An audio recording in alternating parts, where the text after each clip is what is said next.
Okay, section 3.2, we're going to be discussing today least squares regression lines, looking at how to kind of compare and analyze two quantitative variables together. Okay, you've had a little bit of experience with regression lines in some previous classes. What a regression line is it helps us kind of summarize that relationship between the two variables, but we want to make sure that we keep in mind that this is only helping us determine whether one variable, that's generally the x variable, which we call the explanatory variable, how that explanatory variable helps explain or predict the other variable, which is the y variable, which often we refer to as the response variable. Okay, one thing that you definitely want to keep in mind is we never want to conclude in our regressions that x is causing y to happen. Okay, so I'm just going to make a note here. This is not cause and effect. We'll talk about when you design an experiment how you could conclude that, but when you are running regressions, we never want to conclude that the x variable is causing the y variable to occur. It could just help explain maybe why the y variable is what it is, or it could help predict it, but it doesn't necessarily cause it to happen. Okay. Now there is a formula on your formula sheet. We know that what regression lines are is those are lines of best fit. So we often have scatter plots graphed, and we're looking for a regression line which helps us kind of make predictions and figure out what the overall trend of the data is. Okay. Your formula that is actually on the formula sheet looks like this for a regression line. And I want to just kind of point out, especially the notation on the y. You'll notice there is this little symbol above the y. Okay, we call that y hat. Okay, y hat. And here's what that little hat symbol is up above. Okay, that is telling you that this is what our predicted y value is for a given x value. Okay, so when you are writing your regression equations, you always want to put this hat symbol over top of the y, and you want to keep in mind that if you are pulling points off of the line, those are merely predictions. Okay, the actual y values are found amongst all of these separate values that are in the scatter plot. Those are the actual observations that you collected. The line is just a prediction. Okay. Now this next part is going to feel like it kind of goes a little bit against what you learned back in Algebra 1. But the b value in the formula is actually the slope, not the y-intercept. Okay. And you can see that here in the equation that is the coefficient in front of the x, which is always what the slope is. Okay. And what the slope tells us, and it'll be very important in AP Stats that you are comfortable interpreting what the slope for a particular problem means and what the y-intercept means in context of the problem. The slope is the amount by which y is predicted to change when x is increased by 1 unit. Okay, I want you to think back to like the slope formula in like an Algebra 1 class. You know that the slope is always your y's in the top and your x's are in the bottom. That's rise over run. Okay, use that to help you kind of work through this here, that for every 1 unit increase in the x that's in the bottom, the slope is telling you how much the y value is predicted to change by. Okay, we often want to use that word predicted anytime we're interpreting something from our regression equation. Okay, and then finally we use an A to represent the y-intercept. Okay, and the y-intercept is merely the value that's predicted for y when the x value is 0. Just using this graph up here, you can see that the y-intercept of the line would be here, and anytime you're talking about a y-intercept, that's where you're saying that when the x value is 0, the y value would be predicted to be, and then whatever that y-intercept is. Again, focus on the word predicted. Okay, so when we have just a y, those are the actual values in your scatter plot. Okay, those are the points in the scatter plot. Okay, if you're just using a y with no hat on it. If you are using y hat, well now y hat, now we're talking about those are points that are on the regression line. Okay, there's a difference between those. Okay, so something that I just want to make sure that you are familiar with here, and we'll use this next example to kind of illustrate this, as you can see what we're given is there are multiple points here in this scatter plot that's pictured. Okay, our x variable, the explanatory variable, is the amount of miles driven on a particular vehicle. Okay, and you can see all the data is listed in this table up here. Okay, so those are the miles driven, and how that in any way would affect or kind of predict what you think the value would be of that vehicle in like what the price would be. That's your y variable. Okay, so we know there's other variables at play that affect the price of a vehicle. It's not strictly the miles driven.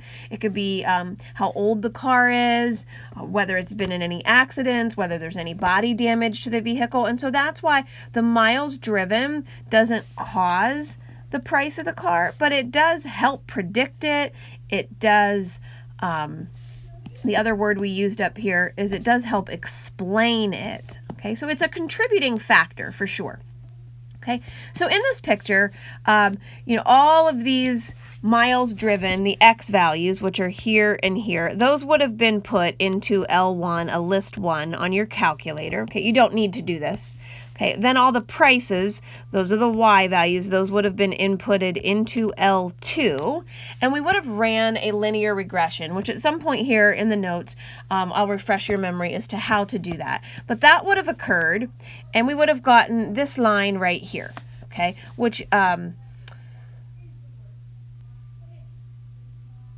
yeah, we'll talk about this equation here in just a moment, okay, but we would have gotten this line. Okay, what I want to just make sure that you're familiar with is if I took just the x values in L1, okay, and I ran one variable stats on only L1, and I got the average x value, the x bar, for just L1, this is what the average miles driven are from this particular data set here. Okay, then if I were to take all the y values in L2 and run one variable stat on L2, now when I do that, it's going to say x bar, but I know that the x bar is really representing the average of everything in L2, which was my y coordinates. So I'm going to call that y bar. This 27,000 number, that's the average price of all of the vehicles in this particular data set. Okay, so what you'll need to just be familiar with is if I were to plot this point, okay, if I were to plot the average of the x's as my x variable and the average of the y's as the y variable, what you're going to notice is that point is always on the regression line. Like we know you can have a regression line and you can have none of the points in the actual scatter plot fall on the line. Sometimes one or two does fall on the line, but I'm going to do my best to go ahead and plot the point 63,979.5, comma 27,833.69. Okay, so I'm going to go to the right, 63,979, maybe roughly here. Okay, and then I'm going to match that up with about 27,000, maybe about there, and it's going to fall right there, okay? So that's kind of saying, you know, if we were to go over that amount, and then if we were to go up this amount, and we plot, that point is always going to land directly on the regression line. I've seen a multiple choice question like this before on some of the AP tests, just acknowledging that the average of the x's and y's, if you put that as a point, that always falls on the regression line. I want to talk about another way that you could write your regression equations. This particular problem, I know we didn't walk through the actual regression, but it would have spit out for you that the y-intercept would have been the number 38,257, and then it would have told you that the slope is 0.1629. They probably rounded that, okay? You could write the equation simply as y hat equals, and then we could fill in our y-intercept minus our slope, and we could put an x here. And it's totally fine to use y hat and x. If you do that on the problems, you will then need to make sure that you define what your x and what your y hat is. Okay, you can either just list x equals and y hat equals, or you could draw an arrow. Now here, this is super important. When you say what the y hat is, you have to say this is the predicted, and my y variable was price. And when you say what the x is, that's simply just miles driven. Okay, please keep in mind any time that we are talking about the regression line, those are predicted y values, not actual y values. Okay. The other way that you could write the equation, though, is you could just kind of define the variables in the equation when you write it. Instead of using a y with a hat symbol over it, you could use the variable that y is representing. You could just put the word price, and when you put the hat symbol there, that means predicted. And then instead of using an x here, you could just write the equation, or I'm sorry, the name of the variable for x, miles driven, and that would work as your equation and you defining the variable, okay? All right, so let's go ahead and take a look at this example. On the next page, you can see this is the same scatter plot and linear regression equation for the miles driven and the value of the vehicle problem. Okay, what we're going to be asked to do, though, is we're going to be asked to interpret what the y-intercept and the slope mean in this equation, and we have to do that in context. So I want to draw your attention to what I have in this first box here. This is a template for how you can interpret the y-intercept, and I've left some blanks here, and you can see in red underneath, you would fill in, the specific context or numbers from the problem. Okay, again, if you just think about what a y-intercept is, and I'm going to go ahead and just highlight that right here on the graph, the y-intercept is your predicted y value when the x value is 0. Okay, but we always want to work it in using the context of the problem. That's what specifically your x and y variables are representing. Okay, so for something like this, we could say, and I'm just going to fill this in, but I'm going to write it up here. We would say when, then we're going to fill in our x variable. That's miles driven. Okay, so I'm going to say when, and my first blank would be miles driven is 0 miles. My x variable units is miles. Okay, so is 0 miles. Okay, then we would say, and this is huge, you have to put the word predicted there. So you would say the predicted, and then you have to say what your y variable is. That would be price. The predicted price is, okay, the predicted price is, and so then I need to say, what is the y-intercept? Well, I'm going to pull that right from the equation. That's the 38,257, and then it says to label the units. Well, I'm going to do that by putting a $sign in front of that. Now, is this the only way to word this? No. You could say when you have not driven a car at all, or when a car has no miles on it, the predicted price is 38,257. That would be fine. I'm just giving you a rough template here that should generally work for every problem. There are different ways you can word it, okay, but you've got to address in context that it's when your x is 0, and this is huge. You have to say the predicted y, and then you would cite whatever the y-intercept is. Okay, that is how you interpret a y-intercept. Let's take a look at how now to interpret the slope. Okay, remember that slope is your rise over run. That's your y over your x. So here's our template for this. for each one x variable unit. So this is miles. This is how my x variable is measured in this problem. It's in miles. So for each 1 mile increase in miles driven, okay, so this is how I'm going to start this. For each 1, and then I fill in mile increase in, and here's my variable, miles driven. Okay, so that's basically saying for every 1 unit increase in your x variable, it is this, you have to have the word predicted here. Okay, it is predicted that, now we're going to say what the y variable is. The price, okay, that's what we're going to fill in here. It is predicted that the price will, and look at the template. You're going to either choose the word increase or decrease, and you're going to choose that word depending on what the sign is of your slope. Well, look at our slope. It was negative 0.1629. So we're going to say it is predicted that the price will decrease by, and then you actually state the value of the slope. Now you don't say that it's negative here because we've addressed that it is negative by selecting the word decrease here.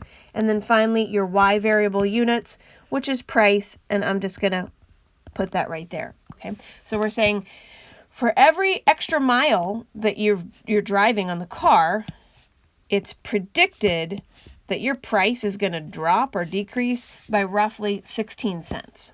Okay, that's how much value you're losing every mile you drive. Okay, the more you work with this, the easier it will be. You've got to weave in the context, and you have to have those words predicted in there. Okay. All right, so let's just try one more example of this just to make sure we got the hang of this. We'll do this one a little bit faster here. It wants us to interpret the y-intercept and the slope. We need to do this in context. They're giving you a regression equation. They're defining that x is the hours spent studying for the SAT, and y hat is your predicted SAT math score. Okay. So we'll do part B here in a second. Part A is to do the y-intercept and the slope, okay? So our y-intercept, we'll do that part first here. Okay, y-intercept. We're going to say when, look at what our x variables, when hours studied is 0 hours. Okay, you could also say when 0 hours have been spent studying, okay? That might be a more efficient way to say it, okay? Here's that buzzword, you gotta have it in there, the predicted SAT, this is SAT math score is, okay, now remember, I'm interpreting the y-intercept, so I wanna make sure I grab that number. It is predicted to be 270. Okay, that's the score. So I don't know that that has any units on it. Okay. All right, and let's go ahead and do the y-intercept here for this. I'm sorry, the slope for this. Okay. So our prediction for the slope, or interpretation for the slope is for each 1 hour increase in, what's our y variable? Study time. It is predicted that okay, what's our y variable again? It is the SAT math score will, now my slope on this one was a positive 37, so I'm going to say it's predicted that it will increase by, we'll just say points, I guess, is the units here, by 37 points. Okay. Okay, so now a question like this. Well, what would be the predicted SAT score for a student who studies for 12 hours? Well, we're going to use our regression equation here to do this, okay? We're going to take the regression equation, and for the x, we're going to substitute 12 in for the number of hours. and we're going to get back out for the predicted score, y hat, to be 144. So we always want to say things in context so it's very clear to the reader that we understand what our answer is representing. When a student has studied for 12 hours, the have to have this word here, the predicted SAT math score is 144.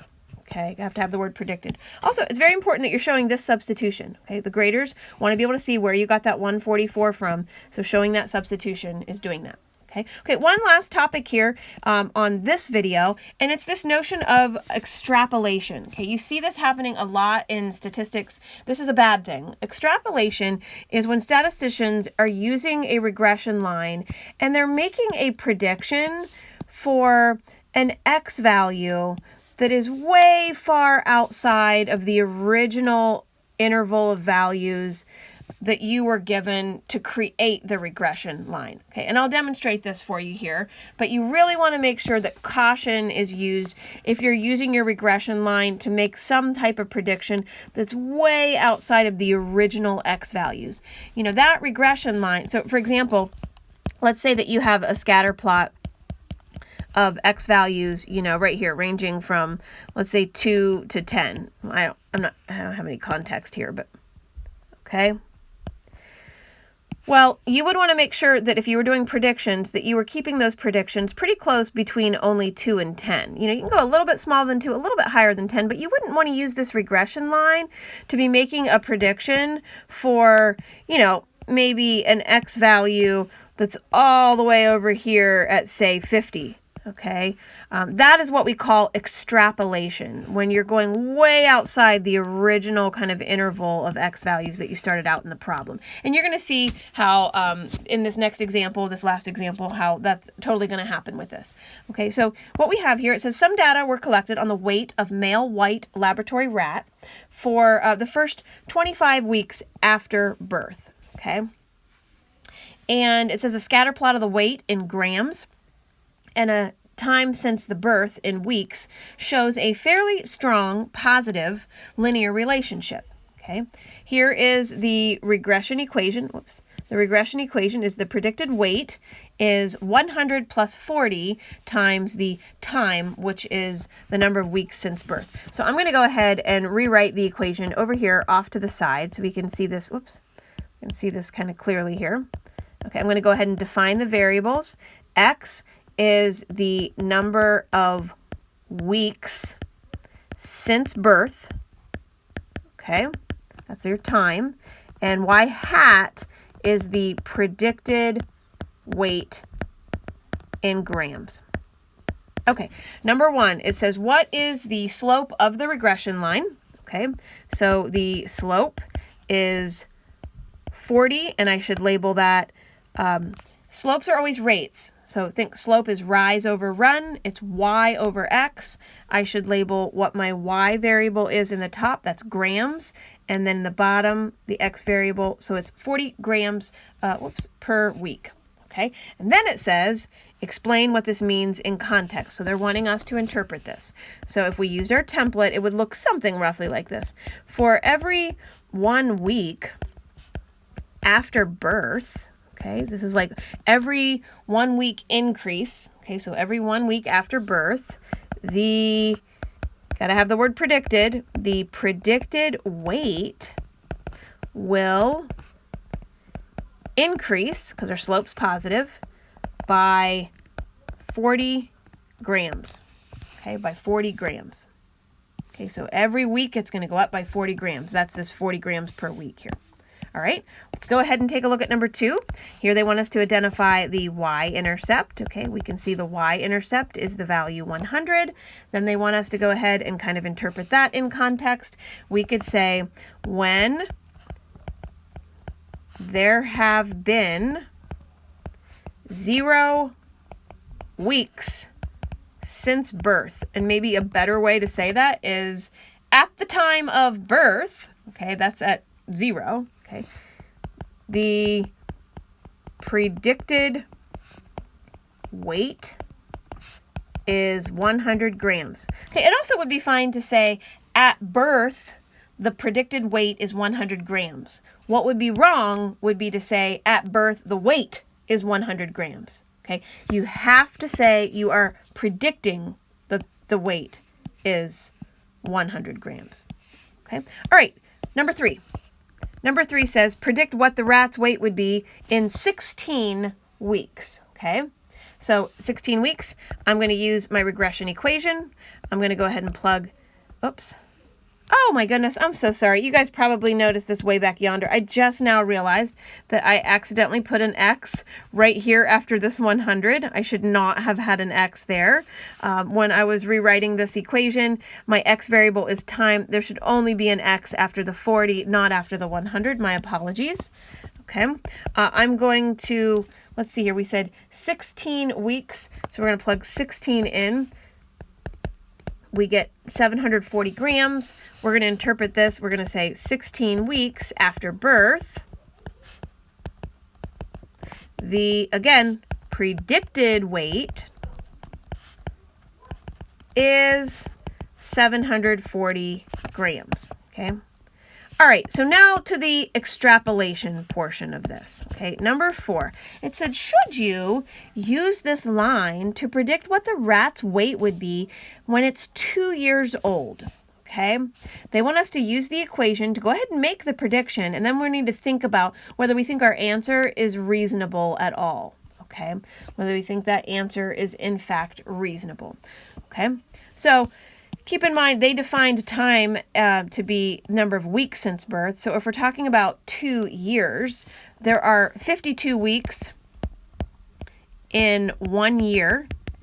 So that means if we're talking about 2 years, we would need to use 104 weeks. Okay, there would be 104 weeks in 2 years. Okay, so I'm going to use this regression equation, and I'm going to estimate what the rat's weight would be 104 weeks after birth. Okay, this is going to come out to 4,260 grams. Now, this is why they're telling you there are 454 grams in a pound. So just to give us a sense of how heavy this rat would be 2 years after birth, if I divide that by 454, we're looking at a rat that is weighing almost 10 pounds, okay? A 10-pound rat, okay? And so this is an example of extrapolation. If you look back at the original data, it said they only collected data just for the weights of the first 25 weeks after birth. Okay, so that means our X values were from 0 only up to 25, and then here we are using our regression line to make a prediction for an X value that's 104. Okay, we want to say, this is an example of extrapolation. Okay, we shouldn't use our regression line for X values far outside the original interval. Okay, we shouldn't use our regression line for X values far